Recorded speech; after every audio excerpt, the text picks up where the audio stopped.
Control line کی دونوں جانب اور دنیا بھر میں مقیم کشمیری کل یوم شہدائے جموں اس عہد کی تجدید کے ساتھ منائیں گے کہ حق خود ارادیت کے ناقابل تنسیخ حق کے ذریعے بھارتی تسلط سے آزادی تک شہداء کے مشن کو جاری رکھا جائے گا۔ مہاراجہ ہری سنگھ کی فورسز، بھارتی فوج اور ہندوتوا قوتوں نے نومبر 1947 کے پہلے ہفتے میں جموں کے مختلف علاقوں میں لاکھوں کشمیریوں کا اس وقت قتل عام کیا تھا جب وہ پاکستان کی طرف ہجرت کر رہے تھے۔ کل جماعتی حریت کانفرنس کے رہنماؤں اور تنظیموں نے سری نگر میں اپنے بیانات میں شہدائے جموں کو خراج عقیدت پیش کرتے ہوئے کہا ہے کہ ان کا خون رائیگاں نہیں جانے دیا جائے گا۔ انہوں نے کہا ہے کہ 1947 میں جموں کے مسلمانوں کی دل دہلا دینے والی نسل کشی دنیا کے سب سے بڑے سانحات میں سے ایک ہے۔ محبوس حریت رہنما شبیر احمد شاہ نے شہدائے جموں کو زبردست خراج عقیدت پیش کرتے ہوئے کہا ہے کہ نومبر 1947 میں جموں میں مسلمانوں کا بے دریغ قتل عام جموں کشمیر کی تاریخ کا ایک انتہائی ہولناک واقعہ ہے، جس کی خوفناک یادیں 76 برس کا طویل عرصہ گزر جانے کے باوجود بھی کشمیریوں کے ذہنوں میں تازہ ہے۔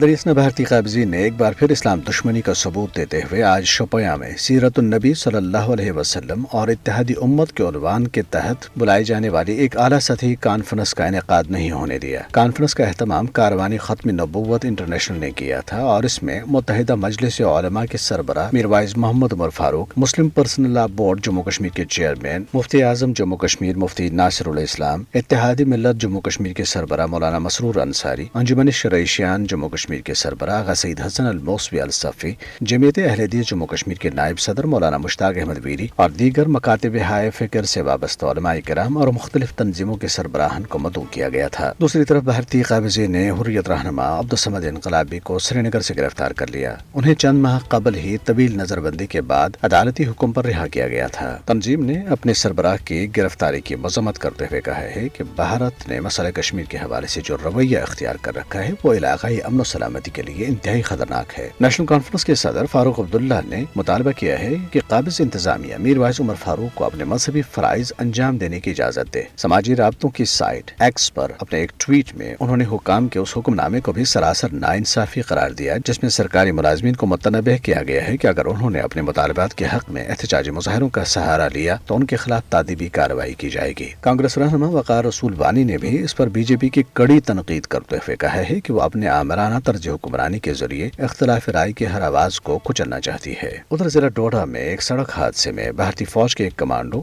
رنجیت کمار سمیت 2 فوجی ہلاک ہو گئے۔ نئی دلی میں مزدور یونینوں، ادیبوں، فنکاروں، طلباء اور ماہرین تعلیم سمیت 100 سے زائد تنظیموں اور کارکنوں نے ایک مشترکہ بیان میں بھارت کے پہلے وزیر اعظم جواہر لال نہرو کی طرف سے کشمیریوں سے کیے گئے حق خود ارادیت کے وعدے پر عمل درآمد کا مطالبہ کیا۔ بیان میں صہیونی قبضے کے خلاف فلسطینی عوام کی جدوجہد کے ساتھ یکجہتی کا اظہار کیا گیا اور ملک اور بیرون ملک مقیم تمام انصاف پسند بھارتیوں پر زور دیا گیا ہے کہ وہ سڑکوں پر نکل کر مظلوم فلسطینیوں اور کشمیریوں کے ساتھ اظہار یکجہتی کریں۔